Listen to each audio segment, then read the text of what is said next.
don't have a that is their password. Not our password.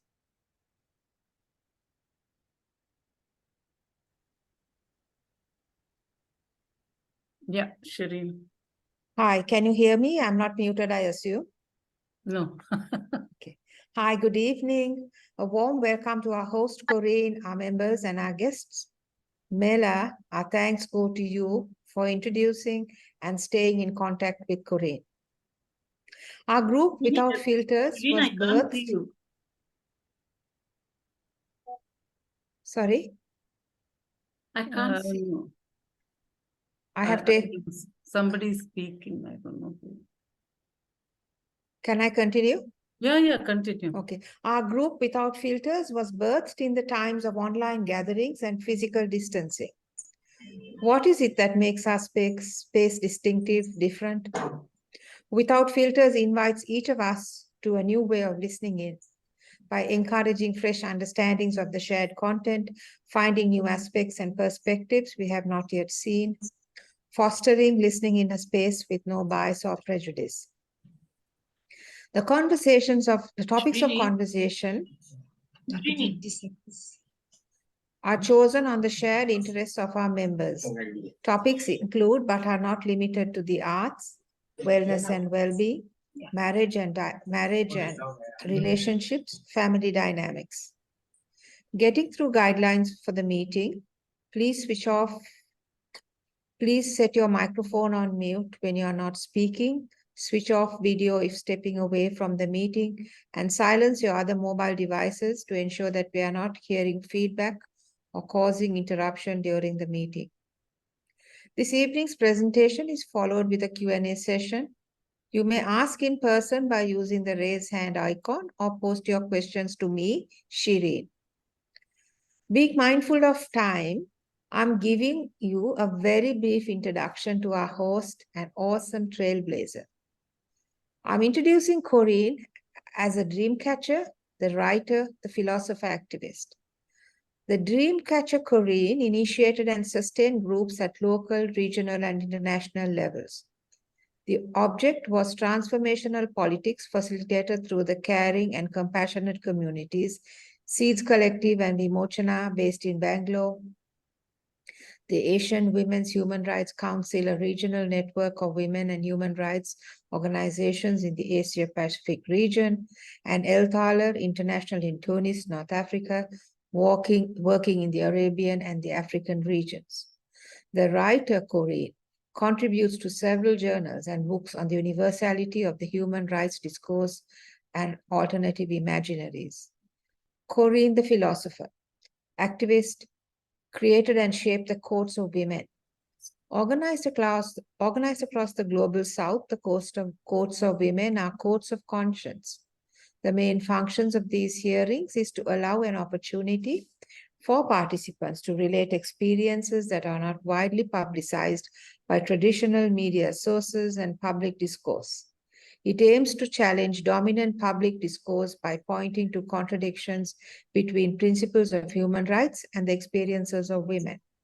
The secondary function is for the testimony to provide a resource for social movements and political movements working for social justice and women's liberation, which seek to hold powerful governments and other entities accountable to human rights standards and international law. The courts of women have been held across the world, from the Americas to Australia. Dear members and guests, do join me in welcoming Corrine. Over to you, Corrine. Thank you. Thank you very much, Shireen. And thank you to all of you who have gathered around your computers to listen and to spend a few moments with me. I want to very specially thank Shireen, who has been you gave such a kind of an introduction that I do not know what to say to you. But thank you also for the care with which you have organized this meeting. And more especially, I want to thank my dearest friend, Mela. And Mela was the beloved of my sister.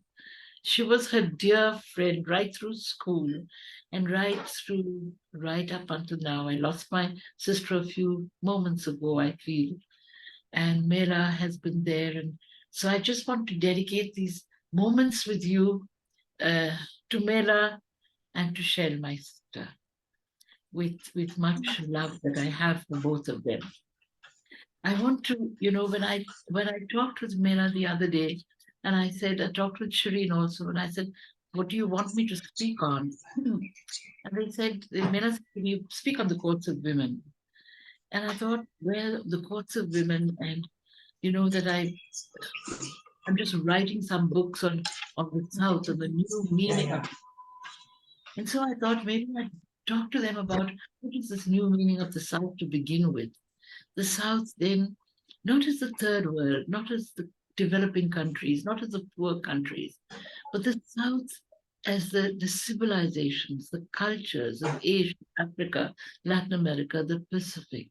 The South is the movements of people. If I may introduce, can I ensure that all microphones are muted? I'm hearing some background feedback. Yeah, Shireen, I think it is Corrine's herself. The rest are all muted. It's all? Prabhakar and Usha, Jerome, What did I we, think They're you on. all have unmuted. what did we do? What, Corrine, what did you say? Oh, yeah, yeah. Mute I the can't- microphone, please. I can't hear you all very well. Even Shireen, I could hardly hear you. But then the little Oh. that I heard. So Prabhakar and Usha, Okay, I don't hear you Prabhakar at has all. muted. Usha, Jerome has to mute, please. It's okay now? Yeah, thanks. Thank you, Corrine. I was talking to you about the South then as the civilizations of Asia, Africa, Latin America, but the South also as the movements of people, wherever these movements are, the people's movements. The South is the visions, as the wisdoms of women. The South is the workers' movement, the migrant workers, the miners, the marginalized. The South then is the discovering of new paradigms, of challenge, of finding challenges to the existing political framework.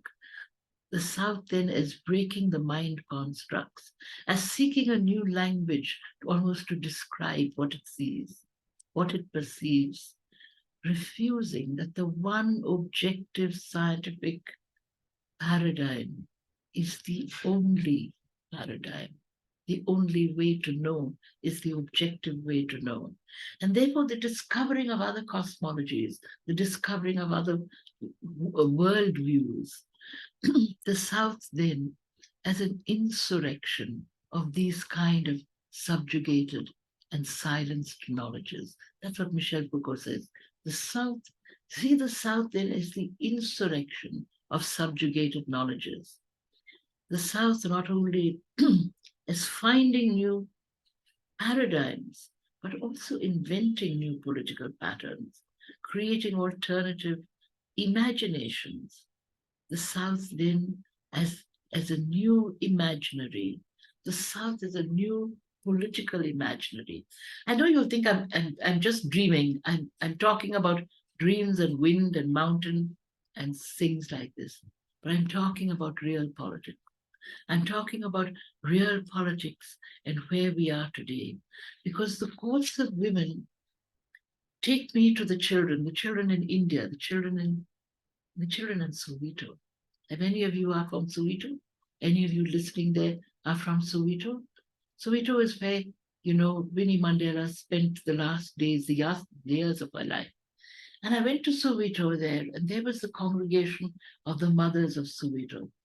Congregation of the mothers of Soweto that sang this song, and they got a prize. They celebrated the mothers. And these are the words that the mothers said, because I can't think of mothers, can't think of women without speaking of the children. And speaking of the children, they said, we have entered the night to tell a tale. We've entered the night and to listen to those who have not spoken. Those who have seen our children die in the morning, we deserve to be listened to. We have looked on blankly as they have opened their wounds. Nothing really matters. except the grief of the children. Their tears must be revered. Their inner voices speak louder than the spoken word, and all of being and all of life shouts out in outrage. We must not be rushed to our truths. Whatever we have failed to say, we have been stored secretly in our minds, and all those processions of embittered crowds have seen us lead them 1,000 times. We can hear the story over and over and over again. Our minds are muted beyond sadness. There is nothing more that we can hear. The story, friends, began a very long time ago with my grandmother, with your grandmother, with our grandmothers, with their grandmother. Stories that have been told over the ages, over and over and over again. Her stories, vibrant stories, verbal her stories of pain and of suffering, but also, friends, of survival, of hope, of tears and laughter, and yet always there has been time for celebration. The song, the dance, the image, the poem, the dream, and always, always the story. You know, Sami al-Qasim from Palestine, of course, he's still in Israel, and he had these beautiful words. He said, I would have liked to have told you the story of a nightingale who died. I would have liked to have told you the story had they not slit my lips. But friends, through the slit lips, through the silences, women are finding their voices in their anger, in their anguish, making what has been understood as private sorrows into public crimes. Violence against women has always been relegated to all that has been personal, privatized, individualized. But these are crimes of half of humanity. These are crimes against women. These are violations of the right to be human. By relegating these crimes to the private realm, these crimes have been refused their public face. They have been denied their political significance and disappeared from the political discourse, from the political domain. The frames that have defined the institutions and instruments of justice. We speak of violence. We speak of violence. There is the great silence. You have to break the silence. And then you have to speak of justice. And the justice has been drawn, blinded, mindless of gender, and have been based on the legitimated discrimination and the degradation of women. Women have been denied, dispossessed, devalued, degraded. It is to this invisibility, to this disappearing that we speak of female infanticide and dowry killings in India, of female genital mutilation in Africa, of honor crimes in the Arab world, of the nuclear testing and waste dumping in the Pacific, of trafficking and sexual violence in Asia, of rape all over the world, in Europe, in the US, everywhere. It's inviting women then to tell their stories, and to tell the stories of women who have been simply erased and evaluated in such a way that they can no more see them. But before I continue, let me look at some stars, make some fire for you from the stars. And let me tell you a story from far away Argentina. Is there anybody from Argentina there in the group? No. It's okay to tell the story? From Argentina. It's a story of horror and hope. It's a story of the missing, of the disappeared. The story is real. It's yet magical. The story is from Lawrence Thornton's Imagining Argentina. It's a story about Argentina during the time of the dictators. The hero is a gentle person called Carlos Ruido. An intense man who directs a children's theater has an extraordinary gift. In his world of children, during the time of the dictators, Carlos discovered that he can be the sight, the focus, and the vessel for a dream. He can narrate the fate of the missing from all over Argentina. Men and women come to his home, and sitting in his garden, Carlos tells them stories, tales of torture, courage, tales of death, stories about the missing, about the disappeared.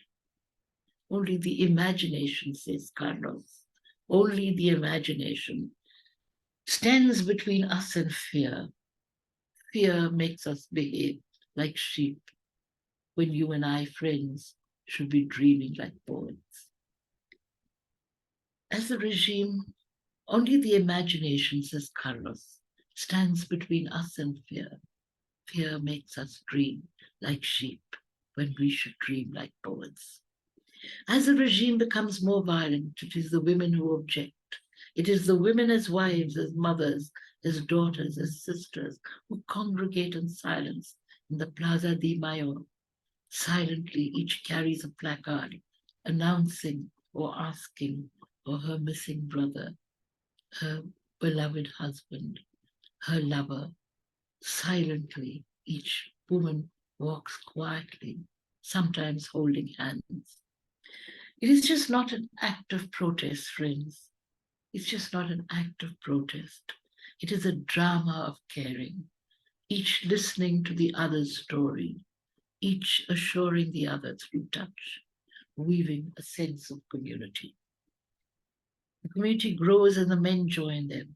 All the while through the window, the generals watch them. Remember, this is during the time of the dictators. People realize then that they cannot be indifferent observers, spectators, bystanders, even experts. We must explore the new imaginary, not as experts, but as witnesses. We must retrieve memory. We must retrieve memory, but we must retrieve memory from history.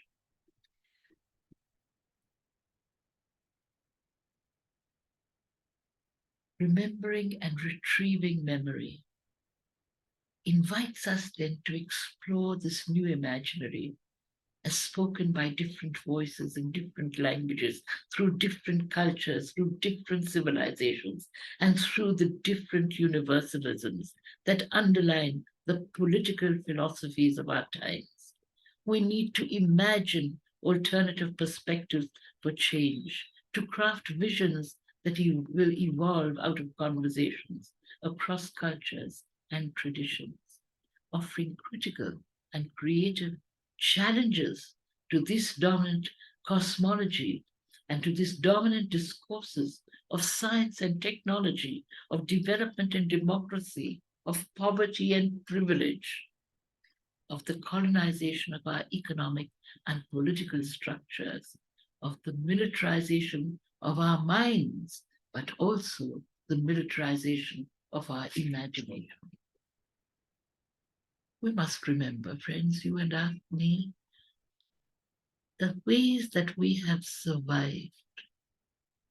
This is the celebration of it. We have to remember how we have survived. We have to remember the seeds we have kept, the medicinal herbs we have grown, the threads we have woven, the knowledges written on our skins as we explore knowings deep in our consciousness, truths that we know, and truths and stories that must be told. Because after all, you and I are the storytellers of our times. We must begin to speak truth to power, speaking to those who use, misuse, abuse power, yet also speaking to those who are powerless, the indigenous, the tribals, the Dalits, the women, the migrants, the marginalized. People with no power, the nameless people, the faceless people, the voiceless people, the rightless people. Ours is a journey of the peripheries of power, where power itself is being rewoven from the fabric of powerlessness. We must speak too of another notion of justice, of a jurisprudence which, bringing individual and collective justice and reparation, will also transform us all. A jurisprudence that will be able to contextualize and historicize the crimes, moving away from a justice with punishment, a justice with retribution, a revengeful justice, a retributive justice, to a justice with redress, even reparation. Can you imagine a justice with redress and even reparation? A justice with truth and reconciliation. Remember South Africa, if any of you come from South Africa. If any of you are from South Africa, then you will know that in South Africa, the Truth and Reconciliation Commission, a commission that was held there after the apartheid of Africa, a justice, a restorative justice, a justice with healing, a healing of individuals, but healing of communities, a healing of peoples. So can the tears and the narratives of women, that's where I come to the quotes of women, can the tears and the narratives of women, these sites of pain, because these are also sites of pain, these sites of pain that the judges never see and the lawyers never see, these sites and these sites of pain, these sites of devastation, these sites of destitution. No, I'm really talking about women who are devastated, women who are traumatized, women who are destituted. Can these sites lead us to a rethinking and reimagining another way to justice? We don't even go there. When you go, you have a problem, you go to a lawyer. He translates you into legalese. When it comes to the judge, you almost cannot recognize the pain that you have gone through. Can we do this? Can these sites of pain then become the sites from which we can start to look and to reimagine justice? Or we've already started to do that in so many kinds of ways. What ideas, what sensibilities do we need to lead us to a rethinking and reimagining another way of justice? What ideas and sensibilities do we need to explore and to expand the imagination of justice? Justice can be imagined, you know that. Refusing to separate the affective from the rational. From the rational meaning the juridical, the judicial, the jurisprudence is a very rational discourse. It's a patriarchal discourse. From refusing to separate the emotive, the affective from the radical, this is what we're trying to put together. But by refusing to do this, it creates a space in which I think emotive demands are allowed. Emotive demands can be voiced and the collective trauma can be understood. Think of Bilkis Banu. Think of what's happened to Bilkis Banu. Her collective trauma has not been understood. The killing of the child in her arms, the killing of her family members, the putting into jail of these people for 11 years and taking them out of jail, and then them returning, patting each other on the back and giving each other sweets. What has been learned in the Bilkis Banu case? So refusing to separate the affective from the rational creates a space in which the emotive demands are allowed to be voiced and the collective trauma understood. This can be a step towards reimagining jurisprudence from within civil society, in which we are able to creatively connect and deepen our collective insights and understanding of the context in which the text of the everyday realities of us is written. Therefore, the woman bringing subjective testimony and offering it, and then the objective context that understands where it is coming from It's of the individual woman that is hurt, no doubt. That's why she speaks of it. But it is the patriarchal, the rational, patriarchal, logical, objective discourse that really decides what will really happen to her.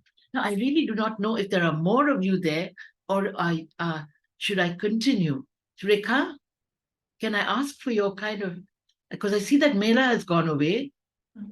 No, Mela has just switched off her video, that's all. She's very much here. So, yeah, please, there she is. Yeah. Please Do you want me to continue. continue, or do you want to ask a question, or what do you want to do now? Or do you think that I'm going in the right direction? You can also change my direction. I mean, I can change my direction. Corrine, Yes, I would love for you to share some of your experiences in meeting people like Nelson Mandela and in South Africa, when you went to South Africa and your mother was with you yes, yeah. and your meeting with Mandela and all those amazing conferences and people that you met and also your work with Vimochana. Oh, there's so much that you can, so much I want to hear. I too wanted to say that some personal experiences of yours. I think you Yes. have so many that you can share with us. Thank you. You don't want to hear this kind of rubbish from me, yeah? No, it's not rubbish, Corrine. Your experiences are it's just set apart from a lot of what other people have experienced in meeting these people. So I shall not get into all the kind of. No, just do a little bit on the courts of women then, and then get into the Africa story that you want me to get into. Yes, personal experiences of you on this Yeah, your journey. personal experience, yeah. Corrine. And Oh, what yeah, what personal made you go experience. into it? What made you go You know, to, Rekha and Mela and Shireen and Usha, the only four of you I can see. But for all of you, these are all my personal experiences that I'm telling you. Even my writing that I've written all this down, but it's all personal experiences that I'm telling you about. And really the courts of women that came into a kind of, came into a moment when all these personal experiences are there. But I can tell you stories from the courts of women, I can tell you many. Yes. Many stories. You want to listen to those stories? Yeah, that would be lovely. Just to Yes. understand how this court functions and, what are the sort of cases that are discussed. That would be interesting. Okay, the courts of women, it was a dream. It was a dream of many years ago. It happened with the Asian Women's Human Rights Council when I was there, and there in India here with the Asian Women's Human Rights Council, and with Vimochana, and with all our groups here in India. And then we started, I'll tell you what the first court that we did, which is, first I should tell you a little bit about the courts, no? Well, we invite the women to tell their stories. So we bring in the subjective kind of thing of the women, and then we have the what we call the other expert witness that would come in to give us the fabric of it, the societal fabric of it. Then we also bring in the kind of the cultural, the dance, the song, the poem, the street play. We do all this also in the court. And then you have the jury. And the jury is not so much a kind of a judge jury or a lawyer jury, but a jury of, let's say, people like Nelson Mandela, people like Desmond Tutu, people like Ramsey Clark, people like Dennis Halliday, people like Ashish Nandi, Shiv Vishwanathan. These have been the people that have come to us and have been our jury members. Fatima Mir, Ibu from Indonesia. There's such beautiful people on the jury. Not every court has its own jury, because each court has its own emphasis and its own ethics.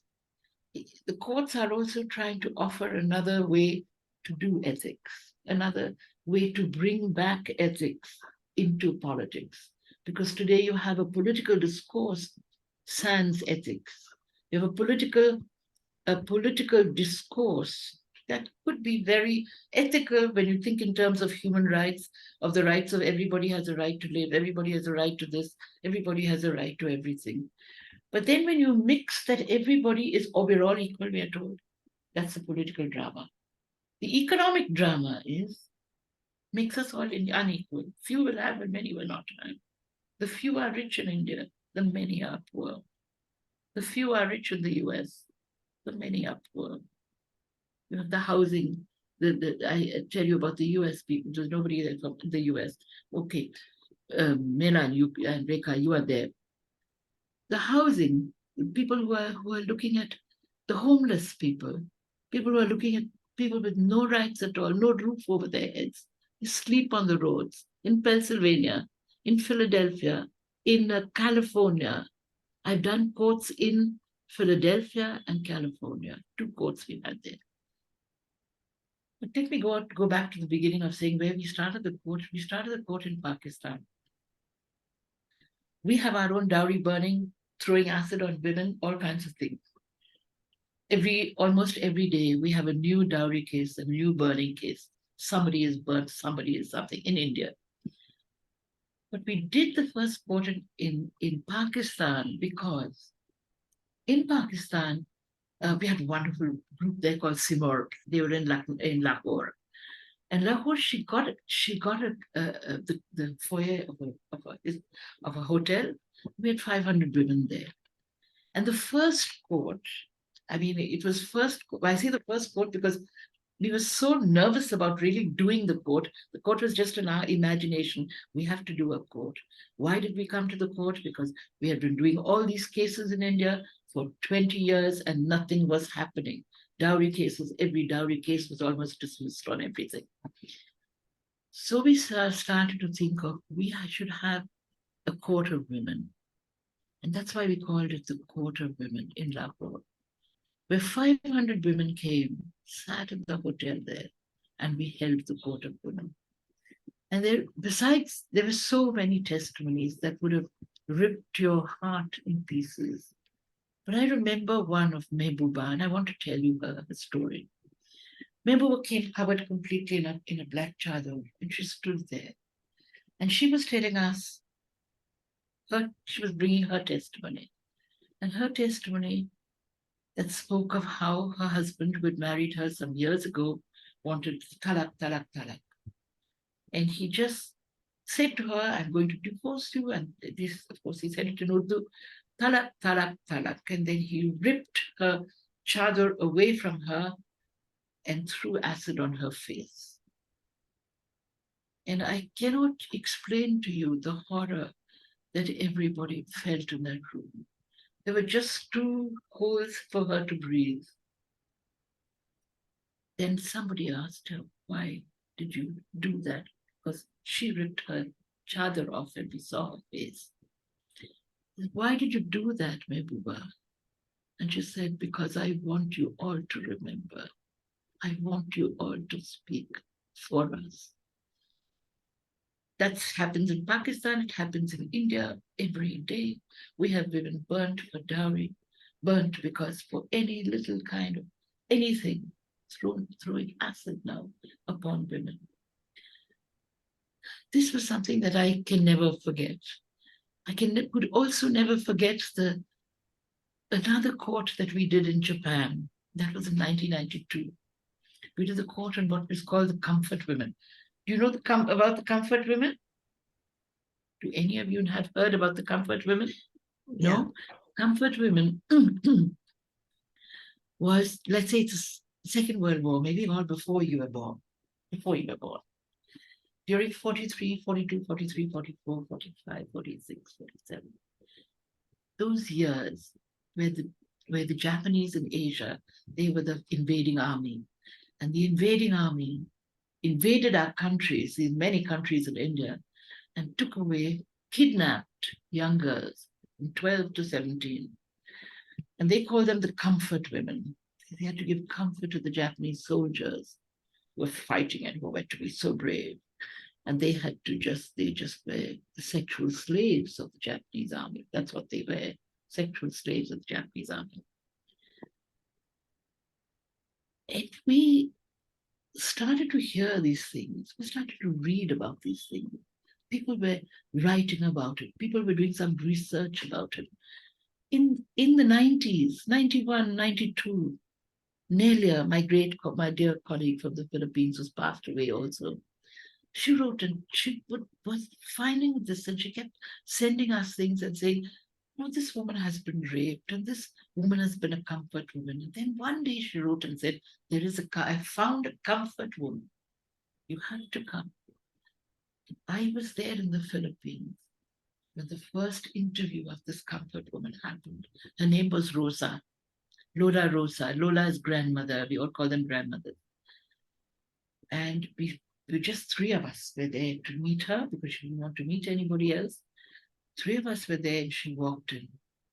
And then she said to us, "Why did you take so long to reach me?" It was almost 50 years. 50 years later. Then she started to tell us her story of how she was kidnapped, how she was taken away, and how for 4 years she was in the Japanese soldiers' camp. And then she told us, she said, then when the war was over and there was peace, and the Japanese told them, now you had to go home, you had to go away, because they were just the sexual slaves, and what they did not have any kind of responsibility to them. So you have to go. And then she said that they just got some of, they were made to dig their own graves. So most of the comfort women were shot after that and fell into their graves. But she said some of fortunate ones were put onto buses and just sent to the end of the bus stops. That's it. And they just had to fend for themselves. They lived like that for 40 to 50 years. It's an unbelievable story, but it happened. So when we started to find the Japanese women, the Asian women, then we talked to our colleagues in Korea. We talked to our colleagues everywhere. From Mongolia, we got colleagues. In Holland, I found a colleague also, a comfort woman. She was in Indonesia. She was doing some kind of whatever, and she was kidnapped. So she also became a comfort woman.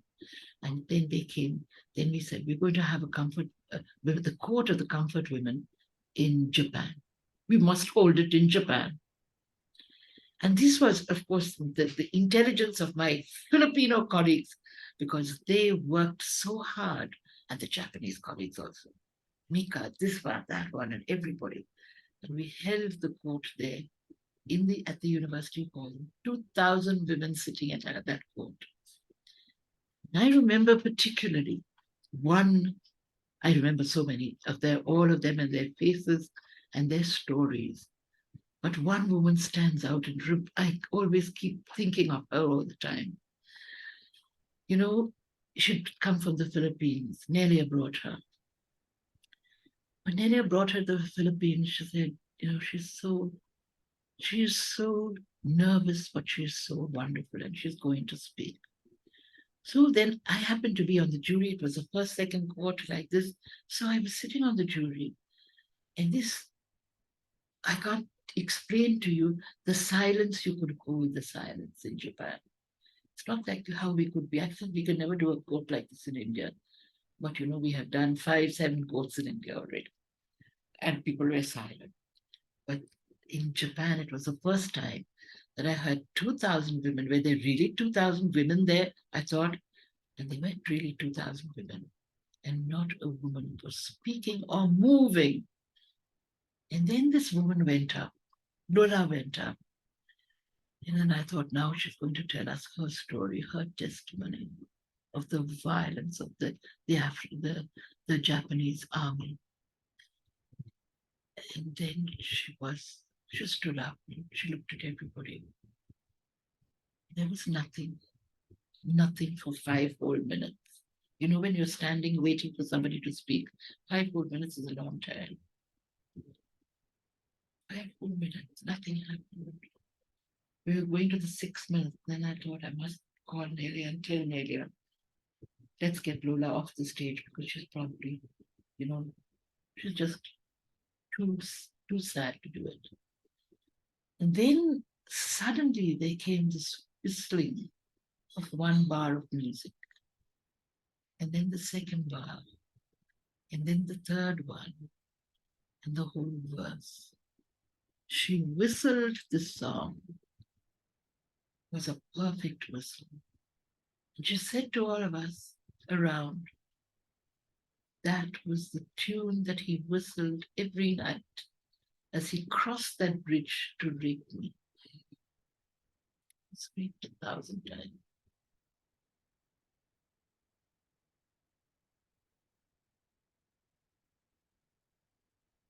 That stands out in my memory. Many things stand out. South Africa stands out. We did the court in South Africa in 2001. And in 2001, my friend Zanelle Mbeki, she was on our jury. Ramsey Clark was on our jury. Do you know Ramsey Clark? One must have heard of Ramsey Clark. In the US, you must have heard of Ramsey Clark. He was the Attorney General there. And when he was in, he resigned his thing on Iraq. We did a court on Iraq also. I didn't do that court, somebody else did it. But that court, he came to that court and then he went back because he said that what they were doing there, Iraq did not have any nuclear issue. It did not have any nuclear, it had no nuclear plant. It had no chemical plant. It had no biological plant. And then he resigned as the Attorney General. I think he resigned or he retired or something like this. However, Ramsey was a great friend of ours and he was there on the jury there. And then I just want to tell a little story of Desmond Tutu.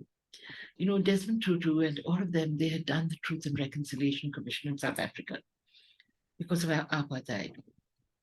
And so, I go to South Africa because we were preparing the court for many months before, many years before, 2 years before. And I asked him, Desmond, you will come, you will come, you will come. And he said, no, no, no, no. I'm not coming because I have everybody there. Nelson Mandela will be there, Winnie will be there, Fatima Mir is there, everybody is there. So you're not going to call me, I'm not coming. Anyway, the day of the court comes and there I am, and all of us are there, 5,000 women. In South Africa was our best, the best populated court. That's what I keep saying. 5,000 women came and from all over. And we also had a big delegation from India, from Vimochna, from the Asian women. Everybody came. And then after I finished speaking, there was somebody who said, there's a call for you. And I said, I'm not taking any more calls today. But he says he has to talk to you, Desmond Tutu. Oh, I said, yes, Archbishop Desmond Tutu, what can I do for you? And he said, I'm here at the door, come and meet me. He came back to the court. And when he came to the court, it was wonderful. All 5,000 of them sang Mali Bongwe. Have you all heard that song, Mali Bongwe? Mali Bongwe is the most beautiful African song. And he sang this song. And everybody, honored him with that. And with this, I asked him, I said, I want to ask you a question. Do you think that is so out of place, the Court of Women, because you have just done the Truth and Reconciliation Commission, and women have come to the Truth and Reconciliation Commission? Why do you think that we should have had a court here in South Africa now in 2001? And you know what he said, I will always remember. And he said, I am so happy that you are doing the courts of women. Because yes, women came to the courts in South Africa, but women came as wives, as mothers, as sisters, as daughters, as people, as men who were their lovers, their comrades. But they always spoke of the men. They always spoke of the men. They spoke of themselves a little, but the courts of women is where women really have found themselves. And so Desmond Tutu gave us his great blessings and his great wishes and all kinds of things, and Mali Bongwe to him again. But he was wonderful because, it was a refinding of ourselves, because I was so nervous about doing the court there in South Africa after this thing that had happened in the 90s. And our courts go in a way, but they contextualize, they historicize the violence. And that's where we are different. It is historicizing and contextualizing the testimony of the woman, which is patriarchy. It's not only patriarchy, of course, but it's everything else that goes with it also. So therefore, when Desmond Tutu said he had all the kinds of things for the courts of women, I hope that all of you will also find something in the courts of women too. I don't know, I should wait for more questions, no? Is that What's the okay, Mela? function? Mela, you wanted me to say something about Desmond Tutu, about Nelson Mandela. What can I say about Nelson Mandela? Nelson Mandela, I really love Nelson Mandela. I have learned so much from Nelson Mandela. I've worked with him for 20 years. Not really seeing him every day and things like this, because he was in South Africa and I was dealing with his North Africa in Tunisia. He had an office in Tunisia. And, Tunisia at this time was a great country because it was an Arab country, no doubt, but it had given place to the Palestinians. And the Palestinians also had their place there in Tunisia. So there was a lot of politics in Tunisia also. But with Nelson Mandela, I was there for 20 years there. And, I think of him so much as, I think of the time I went, took him baklava, and I said, I brought you some baklava. You know what baklava is? A little Arab sweetmeat. It's like a halwa, some kind of thing like this. And then, and from nowhere, all his grandchildren arrived in the room from absolutely nowhere. They heard baklava and they just ran. And then the whole box and everything was there. Nelson Mandela was, the humblest person I have ever met in my whole life. Because I went to his place where he was in prison for 38 years on Robben Island. We went there the first day, and then they showed us this place where Nelson Mandela lived for 38 years. It was the size of, a little bigger than my desk, the size of his room. That's all. There was a little pot there and one sheet. And that's where he lived for 38 years. But when Nelson Mandela came out, he didn't have, there was no ring of anything in him except love. He could not think of any of his, of his jailers, of the whites, of black, of white, of the struggle, of nothing. He was really a wonderful man, a cosmic man, a person who forgave everybody and just lived his life for now. 38 years. I could not have stayed 8 days in that prison, but he stayed for 38 days. So I have also learned very much from, being with them, from learning from them, from learning from the South Africans are wonderful people. I'm so sad now that it's all going back in so many ways. But I think that they will come out. The South Africans will make it one day. And they I already have made a question for you, Corrine. Yes, please. I want to find out what is the function of the jury in the courts? Who's speaking? Shireen. Shireen. Shireen, the function of the jury. I'm very glad you bring me back to the courts. So you have the testimonies of women. You have, I told you, the expert testimonies of of people like all of you in academia, this, that, and the other. You have the cultural aspect. Then you have 3 or 4 sessions with the testimonies of women. The 5th session is the celebratory aspect of women, where you have movement women, like all of us, the kinds of work that all of us are doing. So the movement women that speak, and the jury there, as I said to you, they're not the kinds of judges and lawyers, but I try to get people like Fatma Mir, like all these other people that I've spoken about, and they lift the court, they lift these testimonies. What are we doing now? We're trying to find another way to justice, another meaning of justice. As one lawyer, as one juryman said to us, he said, the emotive, that you allow the emotive and the affective to come into it. Because a woman can cry, a woman can stop speaking, a woman can shout, a woman is never questioned when she's giving her testimony. 10 minutes, not more than 10 minutes, but in 10 minutes, she has worked to such an extent that she's able to tell her story very well, so that you understand her story, but you also understand her. You are also listening to her pain. You're not just hearing the words, you are listening to her pain, because you are hearing with your heart and you're feeling with your mind. You're listening with your heart. You're doing both these things, because she is also doing both. The jury then are people who lift the whole court. You have to read the jury statements to know that they lift the court from a kind of, that you are burnt for dowry, that you've been thrown acid for dowry, and you've been burnt. What do you do now? It's that I cannot just say that the courts have a symbolic value only. The courts have a symbolic value, it is true, but the courts also, by listening to all this 5,000 women, 2,000 women, thousands of women listen to the court, much more are listening to it online, like what we are doing now. Many, many more. So, I hope for a day, I long for the day. It will not be in my lifetime, but maybe it will be in your lifetime. But, and what I would wish for is that there will be the courts of women all over the world.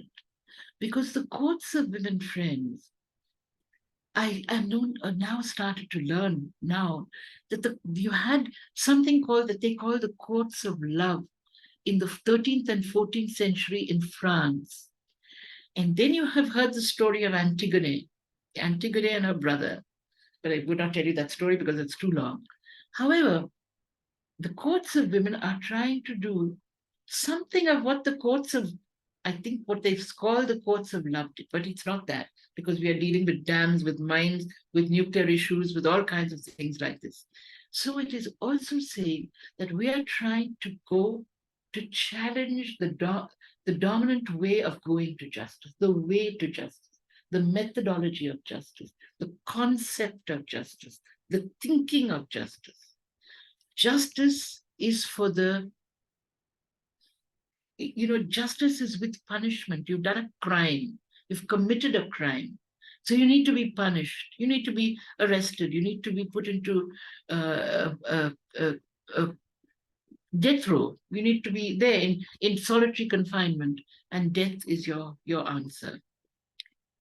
And that's not what we are saying at all. That's not what we are saying. Who should judge that? The jury then talks in terms of another way to justice, another way to healing, not only of individuals, but of whole communities, another way of reparation, another way of reconciliation, another way to do justice. Because the justice we have today is not justice. Arresting Bilkis Banu's rapists and murderers for 11 years and setting them free. Is this justice? This is not justice. They should have learned something else. Priyanka Gandhi, I just suddenly think of Priyanka Gandhi. Priyanka Gandhi, she went and she met the girl who had shot her father. She went to the Chennai jail. Nobody speaks of this, but I would like to speak of this too, because it tells you that there are people who've had this kind of violence done to them, done to people that they love. And they have also realized something else. What will it happen if I kill them also? Or if I really teach them that there is another way to heal? You can heal yourself. You can heal. It's this part of you committed the crime. Be sorry for it. But learn to really make this violence against women something that is unthinkable, that we cannot think of anymore. Does it make sense at all to you, Shireen? It does, and I'd like to hear Priyanka Gandhi's story. Is there You'd like to something hear more you what? can add to that? Priyanka Gandhi's story. No, I'm telling you that she just went there and she Okay. just, yes, and people don't speak about her and speak about what they have done. But I think, there was also this Australian person, I think he was pastor or something like this, and he and his wife and his 4 children were here. And then he took him and his 3 sons out, and they went on some kind of little camp or tent kind of story or something like this. And they were shot dead. And the wife was the only survivor. And I remember that the wife, very long ago it has happened, but I remember that she had forgiven them. You know, there is something called forgiveness. And this is something that we have not taken into our heads at all. And this is what the courts of women do. It's forgiveness. It's remembering. This eye is not only for weeping. It must also remember. And in remembering, you can forgive. You can forget. I don't know about forgetting, as somebody said so quickly, but you can forgive. Because then maybe it's the person there that has to say sorry, or the person that has to give you an explanation, or the person that has to tell you why he did it, why she did it. But there has to be a reason. I do not know if I'm going too far and I make too much of sense to you, but I want to tell you a little story. It's again another little story. But this story is again from Rabindranath Tagore's Riches of the Poor. And he writes this little story about Lord Buddha. Okay? I say Buddha because I know none of you are Buddhists. And Lord Supriya. And Buddha is giving his lectures, and he's speaking and talking the whole day. Crowds have gathered in this place. They're all listening to him. And he realizes that people are tired. They're very tired. People are also very hungry. And so he looks around and he sees that all the people who are following him are there, and he says, who will feed these people? Who will feed these hungry people? And he looks at Ratnakar, the banker, and he says, what about you, Ratnakar? Will you feed these people? And Ratnakar says, no, my lord, the king has taken all my money and all my taxes, and I cannot feed these people. And he looks at Dharampal. And you, Dharampal, will you feed the people, Dharampal? Dharampal says, not a cent is left in my land. Now my land, he's got huge pastures, but he says, I can't feed them because I don't have any money left. Then he asks everybody in this one and that one, and they say, we're very sorry, my lord, but we can't feed these hungry people. And then a hand that's right at the back goes up and says, that's Supriya. She's the beggar's daughter. And everybody turns to look at her and says, how will she feed these people? Who is she? Then she walks up slowly and she says, it's true. I am the beggar's daughter. I do not have anything, but I will feed these people. I will come to each of your doors and I will take from you. And with that, I will feed these people. What Supriya does is something that none of us do. What Supriya does, she changes the logic of property, the logic of patriarchy, the logic of having, and only when you have enough will you give. It is when you have nothing that we can give even more. Because she speaks of another logic. She speaks of the dignity of people. She speaks of the poor as a community, of the community of live human beings who are there. And these live human beings that you have to give. So Supriya speaks of another logic. She speaks of another way to live, of another way to give, of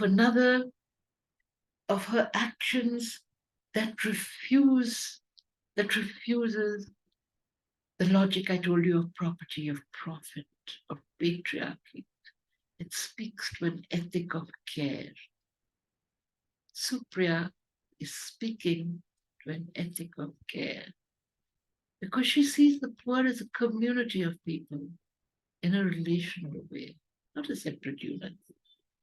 Not as separate units, but challenging the logic of the master imaginary. trying to refine, trying to rebuild communities, regenerating women's knowledges and wisdoms, refinding the dream for us all. You and I, friends, we need a different dream. We need to invite each other to this different dream. We need to imagine different ways to justice. We need to imagine the courts of women. We need to subvert patriarchal discourse, trespass, untreated, weaving subjective text with objective context, moving into deeper layers of knowing, deeper layers of telling, listening to the many speaking, but listening also to the many who are unspoken, understanding those without a name, without a face, without a voice, standing with the righteous, refusing in many ways, as the poet says, to separate the dancer from the dance. Because you and I, we are the dancers, friends, but we are also the dance. We need to reimagine justice differently.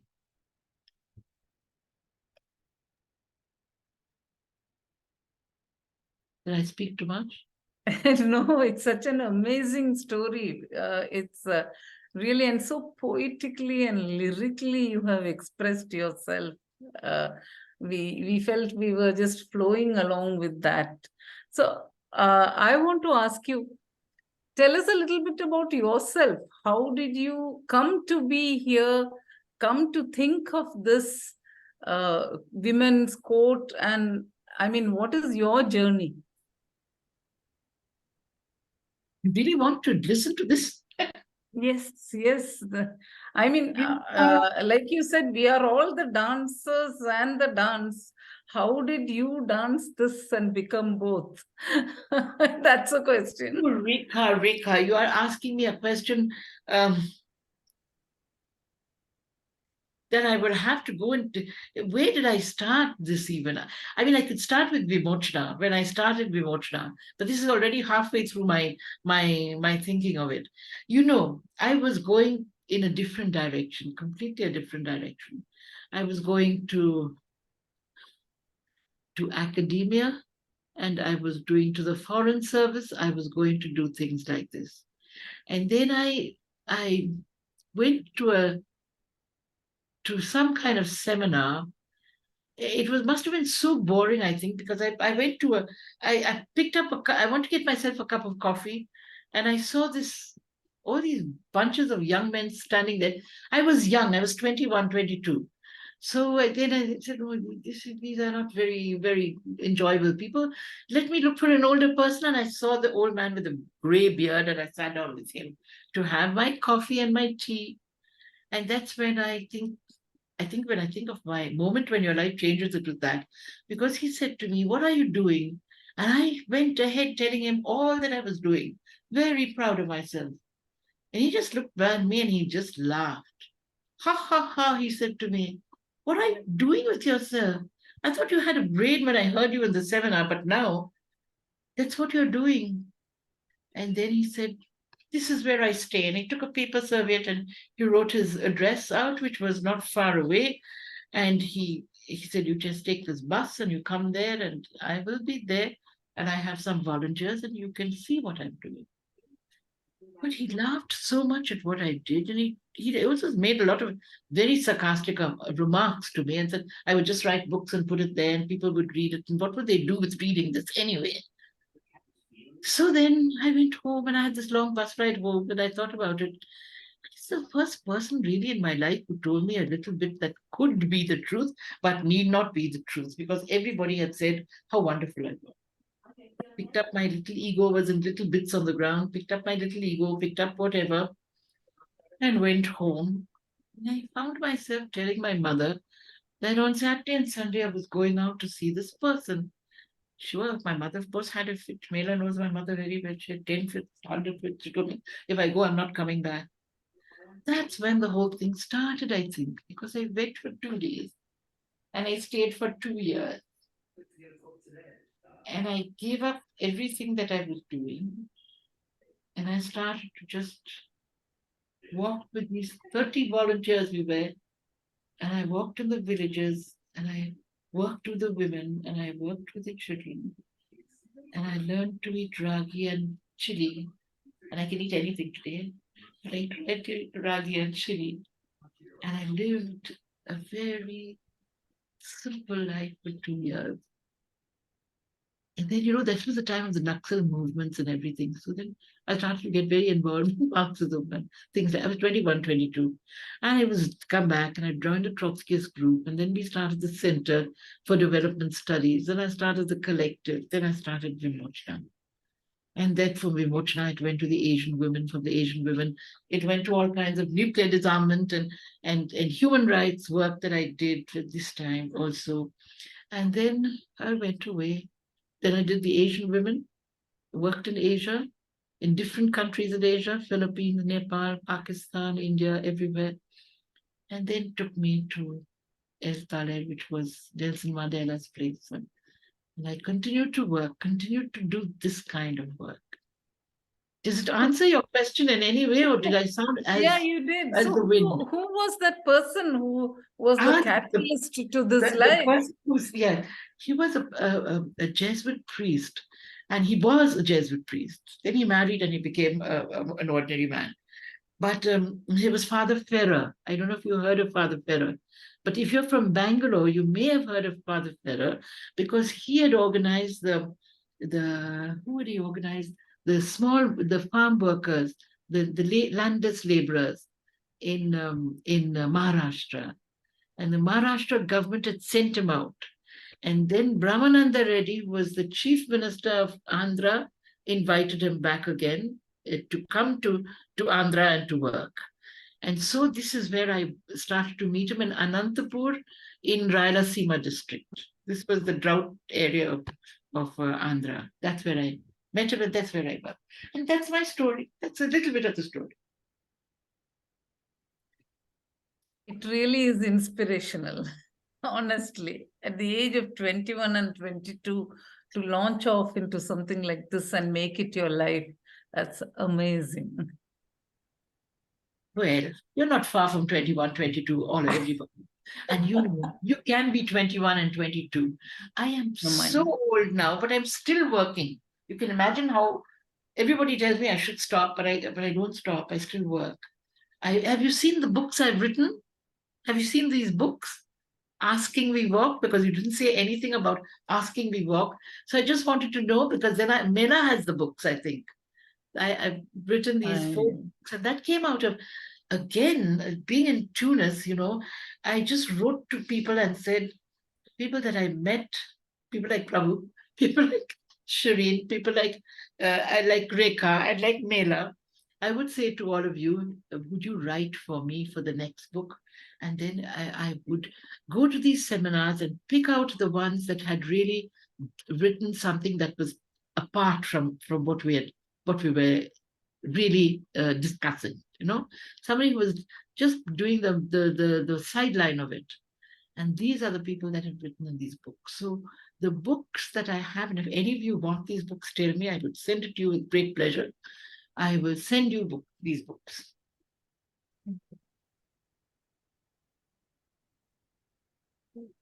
Yes. Any other questions anyone else wants to ask? Please feel free. Yeah.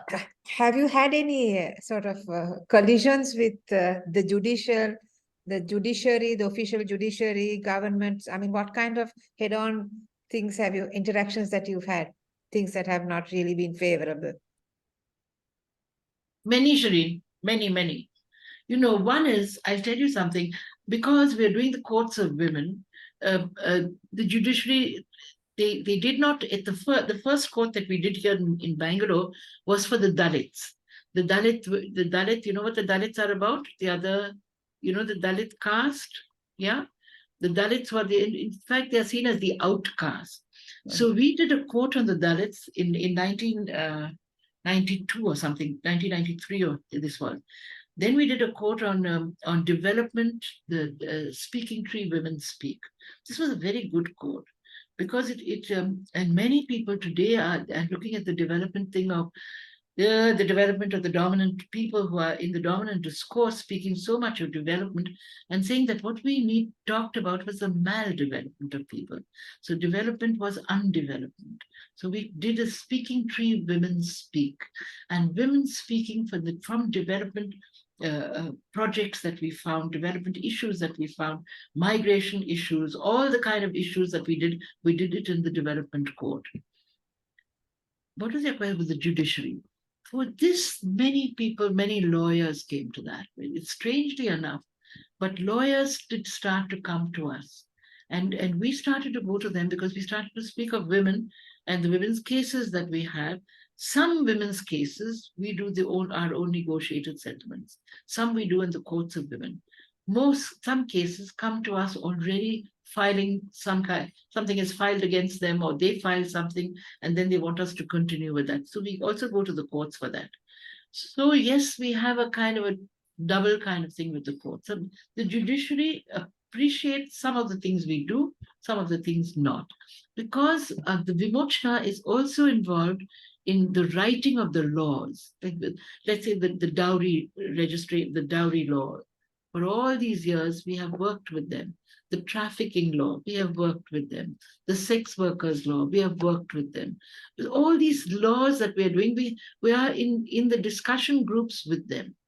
So, the courts of women is seen as something that it's okay, it's happening. It's not really happening because we don't have any locus standi. There's no locus standi. You just push us off, you can push us off. But I think that the more women that listen to the courts, the more women and men that come to the courts, the LGBTQ that come to the courts, we've now started a series on COVID. We've done the first COVID court in January this year. We've done this at the Christ University. We've had a court on COVID and the effects that it has had on women. Most people say, okay, the men have been alcohol and there's no money for alcohol and that's why women were beaten. All this kind of thing is there. But there are much, much more, from the starvation to the medicine to the dying to everything there is there. So what happened to women during COVID times? The next court that we are preparing now is for the migrant workers. So there we're going to get migrant workers from all over. Migrant workers. We want to also do something on communalism for the Muslims, the Hindus, and the Christians, and the Buddhists, and all the other minority groups that are here. When I think of this, I think of the story of Asifa, and I want to tell you her little story. Asifa she's a little girl in Kashmir. Because there are good stories also. There are bad stories and there are good stories. We all hear all the bad stories. The TV is full of the killing and the murdering and the communal violence. But there are some good stories that we have to find and that we have to tell each other and to tell more people about Asifa. So I want to tell Asifa's story. Asifa is a little Kashmiri girl. And her mother and father used to send her every day with the horses to graze the horses in the fields there. And one day she took the horses and she went, but Asifa never came home. And her mother searched for her and they looked for her and they sent all over for her. And Asifa then sent the mother a letter and said, "Dear Mai, did the horses return, Mai? I sent the horses home. Did they return? Because you know what happened? A few bad men got me. And then what they did to me, it's too painful, Mai. But Mai, the yellow sunflowers outside this little room that I'm in, the yellow sunflowers all turned red. And there was so much of red around. But there was a little goddess here, a Hindu goddess in this room. And I think she protected me, Ma. Ma, you must come back and thank her for me. Thank her because I think if the horses reached home, she reached them home. And this is to her Muslim mother. And her Muslim mother and the Hindu goddess. And this is a story of communalism that I want to tell you also. Because everything is not so Everything is so bad, but everything is also so good. And that's where, when you talk to me about the judiciary, they're so bad with the judiciary. But it's also good with the judiciary. Some things are good, but it's also good with the courts of women. I hope that one day we will have the courts of women all over India, maybe all over the world, even maybe in South Africa, maybe in Tunisia, maybe in the US, where we've all had one. We've had one in Philadelphia. You must meet Sherry Honkala. Rekha and Mela, you must meet her. I will send Mela and Rekha, I will send you her email and her telephone number. And then you can get in touch with her. It's in Philadelphia and in Bahrain and Abu Dhabi, no? Shireen, where are you, dear? Bahrain, and Bahrain. Rekha is also in Bahrain. In Bahrain, yeah. So I will send you So also. also Renuka. Yes, and Renuka. Yeah. There are 3 of us from Bahrain. Okay. I think Rupa raised her hand. Would you like to ask that question, Rupa? Yeah. I can't see Rupa even. Yeah, there she is. I'm very much here, Auntie. Yes, Rupa?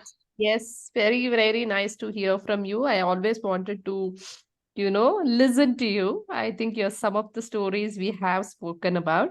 Here, I just wanted to know that you have gone all around the world. So I just wanted to know that is the status of the women the same as India? Is it the same all over the world? Is the position of women the same? That's right. Yeah. Well, it takes different forms, you know. In India, you have dowry burning, you have wife battering, you have all kinds of violence happening to women. I won't go into that, but the Dalit women, with the Adivasi women, with the tribal women, with the mining workers, with the nuclear workers. You know, in other countries too, you have miners, you have nuclear workers, you have chemical plants, biological plants. You also have trafficking and sex working. You have HIV and AIDS. You have everything, all over the world. Yes, women are really the second-class citizens all over the world. All over the world. I think so. Very few women today.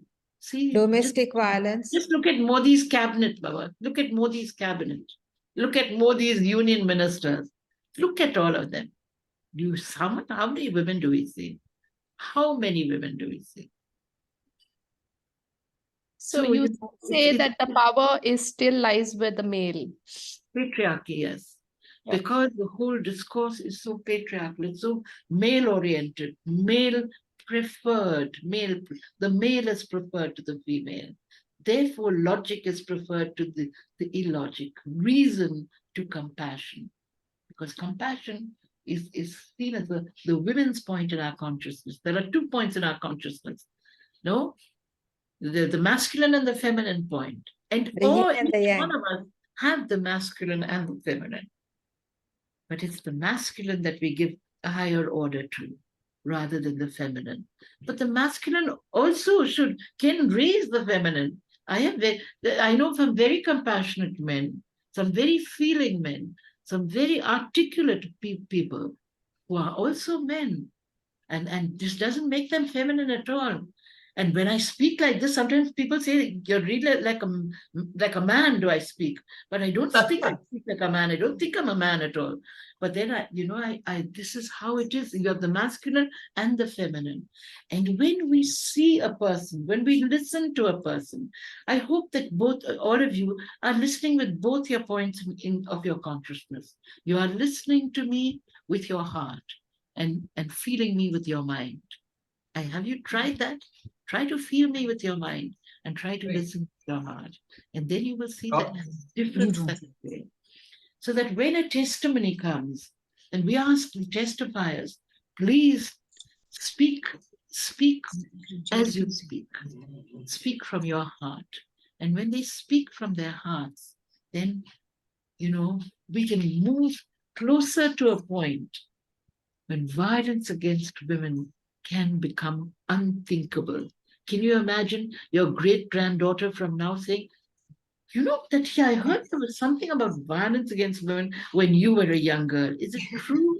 You know, is it true? I would love Thanks that. to you, Corrine. I Corrine, would not be here, but I really hope that something like this would happen. And There slowly, was, if you ask me, for 50 years for being involved in this kind of work, there is definitely a difference. Definitely a difference. Today I can speak to all of you like this. I could never speak like this before. I would go, there would be 2 or 3 of us with 2 and 3 placards, holding 2 placards in one hand, 6 placards for 3 girls. That's what we would do in the park. Then they just push us out and say, Corrine, can we have a word? yes, Usha Thank you, wants to have a word with you, Corrine. no, yes, please, Prabhu. no, thank you so much, Corrine. I mean, the depth of your compassion and the knowledge you've told us, we didn't know so much actually. We know superficially, but so deep down the women's issues. Though we feel for it, we never knew, that all over the world they suffer the way we do. But then where is the justice? Even today, there's no justice for whatever the powers that be are doing. And, How do you rape someone, murder someone, and they do nothing about it? and Corrine, How will it change? Yes, yes. you're doing a fantastic job. Yeah, Super is not the word. So, Thank you very much for So- all your this thing. so one day the great granddaughter will say, Grandma, there was a lady called Corrine who Yes. did so much along with others. Super Corrine. Usha and Prabhu, you are 2 biased preachers because they know me very well. And really, really, I'm doing something very simple, very, very simple. Really, And all of us. Corrine, Yes. Corrine, excuse me, don't call us preachers. No, creatures. Oh, creatures. I thought preachers you said. I think Fred has raised his hand. Would he like to ask his question, Fred? Ah, Rekha, you saying something, you must say it louder. Frederick's going to say something.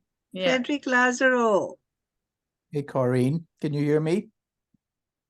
Can hardly hear you, Prabhu. No, it's Frederick. It's not Frederick. Prabhu. I hate to disappoint you. This is Frederick. Frederick. Hello, Hey. Frederick. How are you? I'm well, thank you. It's Tell so me. good to see you. I've been tuned in for the last 40 minutes or so. It's amazing. I had a question though about, what you stand for. It is so fundamentally going after the roots of how we are all conditioned in this world. And you talk about patriarchy and misogyny, and how do you get to the root to try and root it out?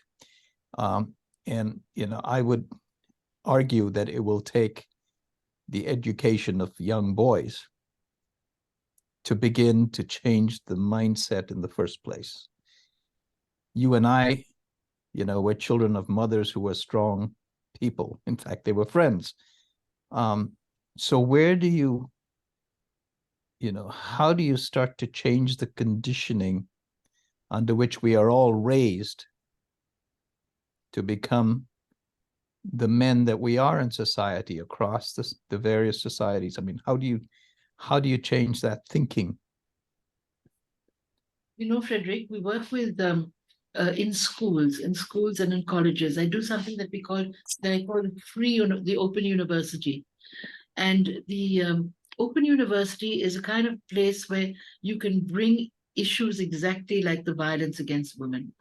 And we do this in schools also. And then there is also another group in Bombay, I think somewhere in Maharashtra or Goa, and they work with the boy children, with young boys. But we also work with children, with the boys and with people who are traumatized and their children also.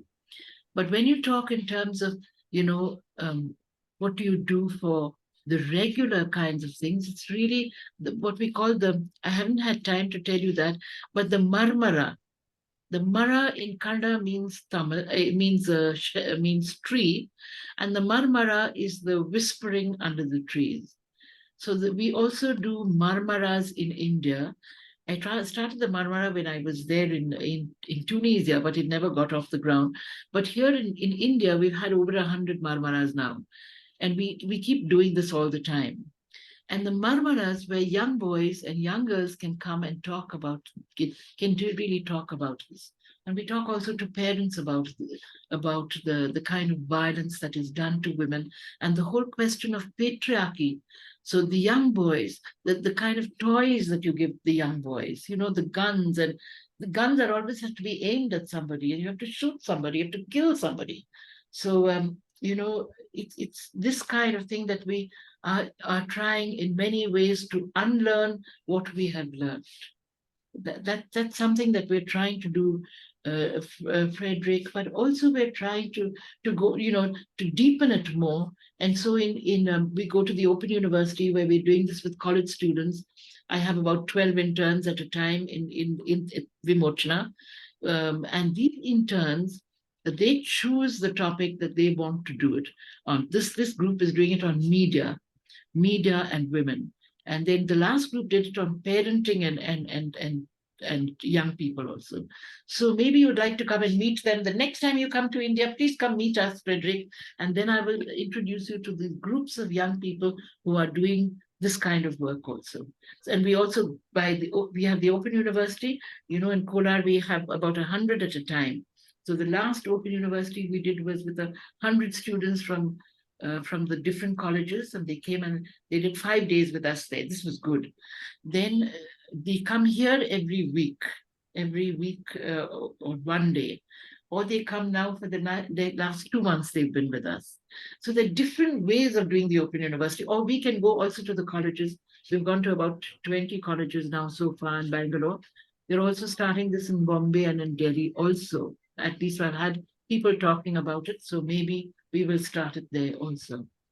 But the Open University is somewhere where we deal with these issues that are more theoretical, more patriarchy, more everyday. It's really a mix of the theory and the action, so and the practice. I think Shireen has something to But say. you disappeared. You disappeared, Baba. No, Shireen had some question. Yes, I have a question. Shireen? Hi, Corrine, once again. Yeah. Corrine, you do meet a lot of women distraught and women who are abused in the hands of men. And the jury consists of men, right? So I have read and I have heard on instances whereby when there's a female who's been traumatized, who's been healed or who's been hurt by a man, she withdraws. She is unable to be there. She's unable to be present. Have you all had such instances in your cases? Oh, yes, many. You had one from Dubai recently. Oh, sorry, I muted you. Oh, Corrine, you're muted. Unmute, Corrine.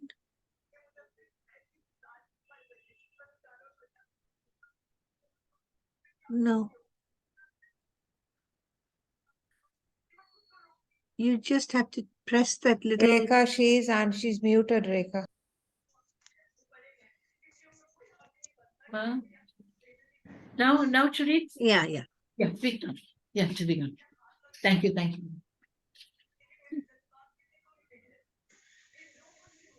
I can't hear you. Shireen, you're muted. I didn't hear the response. No, I didn't hear you. I didn't hear your question. Oh, okay. Okay, the question was that I'm referring to the traumatized women who are unable to present their case in front of men because the men have been the perpetrators, right? And if they are present as a jury member, have you had situations whereby they've been unable to present their case? And what have you done to such situations? Well, you know, in the courts of, that's at a court you're speaking of, no? In the courts of women, Shireen, we have people who are prepared. Nobody will come there unprepared. So they were all prepared. They know exactly what they want to say. They know what they want to do. We have to have a court like that. It's for one day. It starts at 9 in the morning and it ends somewhere. The South Africa court ended at 12 midnight. So people sit right through, and it's also the jury that really waits and listens to them. But they are prepared. They are cases that we know and that who have come from their networks. And that is the beginning of the court, of the networks of women, the NGOs. Like you can start a court there wherever you are. But you have to get the network, the women who are working on violence against women, and form that network. And then we come and we tell you which are your cases. And you do the court then. So you know which is the case. Each case comes with the person who is going to stand by her, who's going to give her courage and who knows her case. So there are some cases I told you they have already filed in the courts. That case continues in Vimochana. I mean, with all of us in Vimochana and other kind of NGOs all over the world. Then there are the negotiated settlements, which we are doing here in Vimochana. And then there are the court case, the women's court, the court of women. This is not it's an actual court. We use everything of the court, but it's symbolic, it's ethical, it's a conscience court. It's a court of your conscience. That's what it is. But the idea of the court, that we must search another way to justice. Now this will come in with the Bilkis Banu case, because this is what people have started to file now. And we need another way to justice. You can't have a murderer and a rapist coming out, shaking hands and giving sweets and just saying, I'm okay. Then we were also told that they were let out on parole, 1,500 days or something like this. Unbelievable stories have been told about this. Nobody is doing anything. So the civil society is working on this kind of way. So I think that there will be a day when the Court of Women will stand for something. Not now, but still.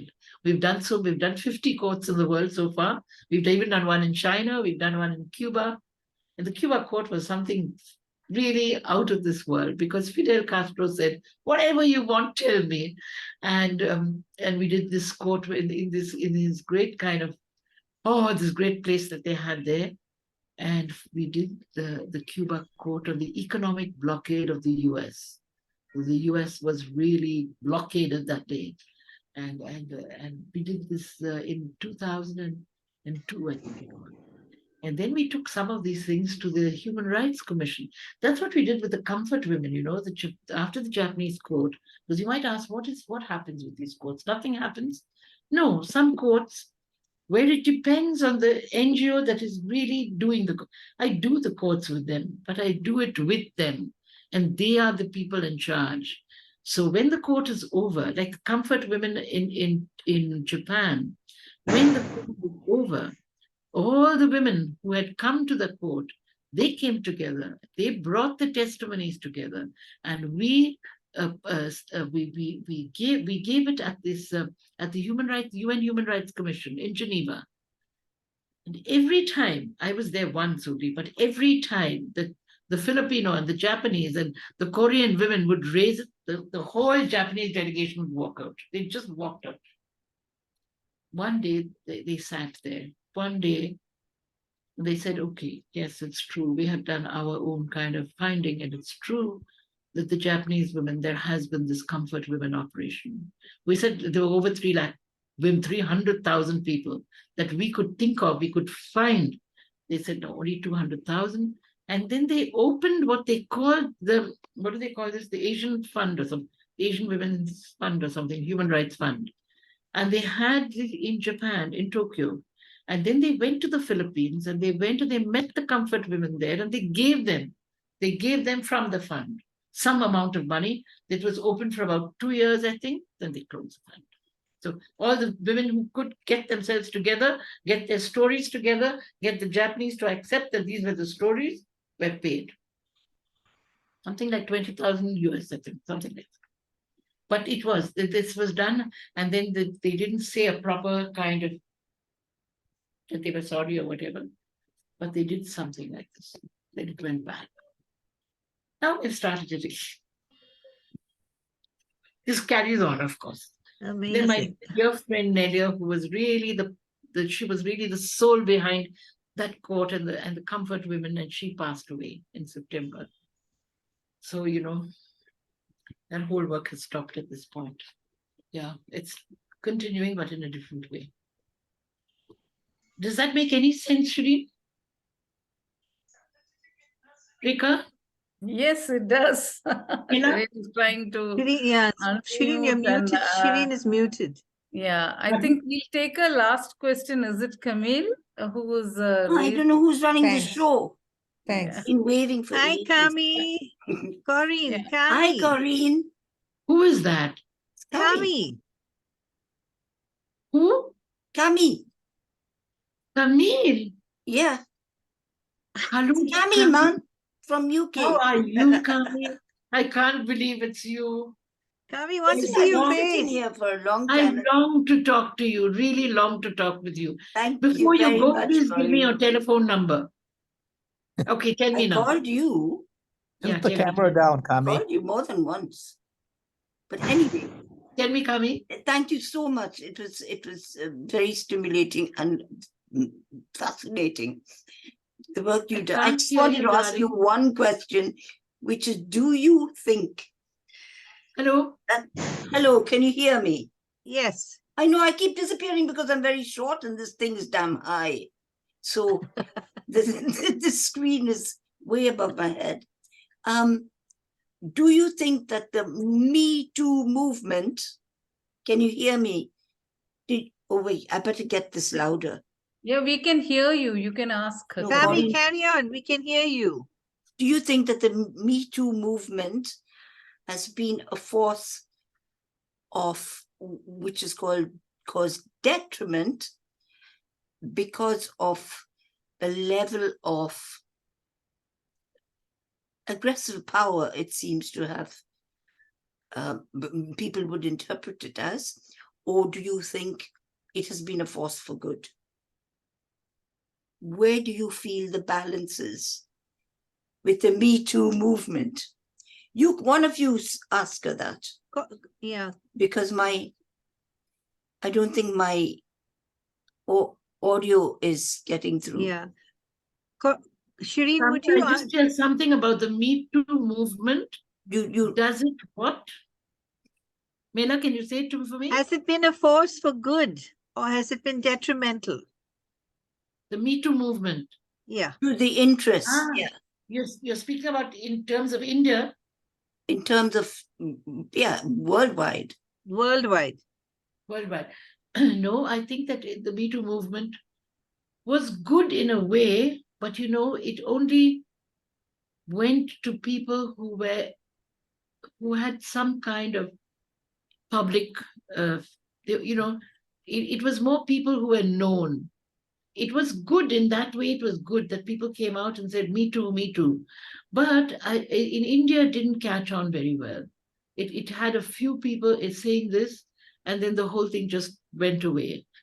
But Kami, everything like this is good, I feel, everything.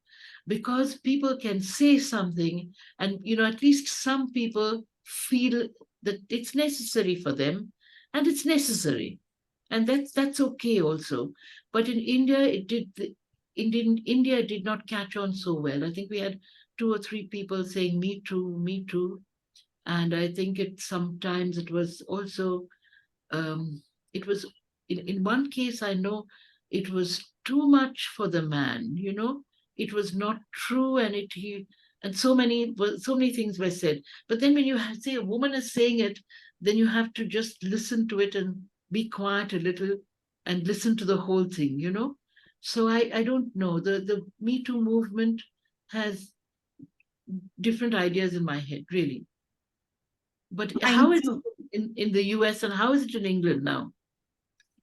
Mine too, because it's as you say, it's usually very people already in the public eye. Yeah. And it doesn't address the small woman in the street who has no money or wealth or psychotherapy or whatever. Yes. And so on. So it is for the privileged, Yes. largely. And I think it has been detrimental, if anything. I don't think it has been that positive. No, I think you're right, Kami. I think you're really right. because it didn't really mean anything to the women in the street, anything to the prostitutes, the sex workers, HIV, nobody. And definitely women in slum areas, women in poorer areas didn't even hear the Me Too. So some people heard about it, and that was all. It just remained some people, that's all. Yeah. Thank you. No, tell me, I'm not supposed to ask this, but I wait for you after this and then ask. I hope that Shireen and Rekha, I just want to introduce Fred. He's going to be our speaker sometime soon. Frederick, you're muted. There. That's on purpose, Mela. And also Kami Mazzarello is another on the So, list. wow, that's nice. Yes. We will look at Getting it. us on the cheap, Manmela. Yeah. Kami and Roping Can you you, look for other people in the family you hear all want? the good jokes. I'm You want roping you anyone else all in the in. family while we're at it? Thank you. No. Shall we- I would be pleased to come next because and because my work has been with the other marginalized and voiceless people, which are Yes. children. So the whole of my life has been with Yeah. that group, and so it would be a very interesting follow-up, Yeah, Kami. natural if you- follow-on to what Corrine has done today. Yeah. I'll send you Shireen and Rekha's contact, and you can send them a topic. And they'll be in touch with you and Frederick. Okay. Thank you. Seripa? Thank you. Thank you. Thank you all very much. Thank you, Kami. Kami, please stay on the line because I want to talk to you. And thank you, Mela. Thank you. Thank you, Corrine. Rupa. It was Thank you, wonderful. Frederick. Thank you, Rupa. Thank you, Sudha. Who else was there? Susan, how many is that, Renuka. Susan? Many were there. Sheena Thank you, everybody. Thank and you. Rekha. Rekha. Yeah. Yes. Mela? Corrine, Rekha? Rekha, would you please mind? I Yeah, can't hear you. I'm Bye, just Sudha. going to wind up Rupa. this session by Thank Bye, you. Usha. Bye, Prabhu. Usha and Prabhu have left. No, they are here. We haven't Thank you ended so as much, yet. Corrine. Really, I wouldn't even say it's an honor. I would say it's a blessing to have heard you today. And you redefined the word justice for us, and how important, more than the punishment, how important forgiveness is in delivering justice. That's the message I take back with me today. And what an amazing range of work for so many years. Wish someday we could come and meet you, Corrine. I mean, that Thank would you, be Rekha. a double blessing to meet you sometime. Thank you so much for coming, and thank you so much for being just you and spontaneously talking to us about your experiences. We hope someday we can have you again to hear more of these stories. I would love to be there. I Thank would you. love to meet Thank all of you. you again. And I'd love to meet you all in person. Come to Bangalore. Come to Bangalore. For sure. Mela can show you the way. Mela can show you the way. Rekha, you go to Bangalore often? You can Of meet course. Corrine. Yeah, for sure. Yes? I'm Okay. just stopping the recording, but people can continue. Okay.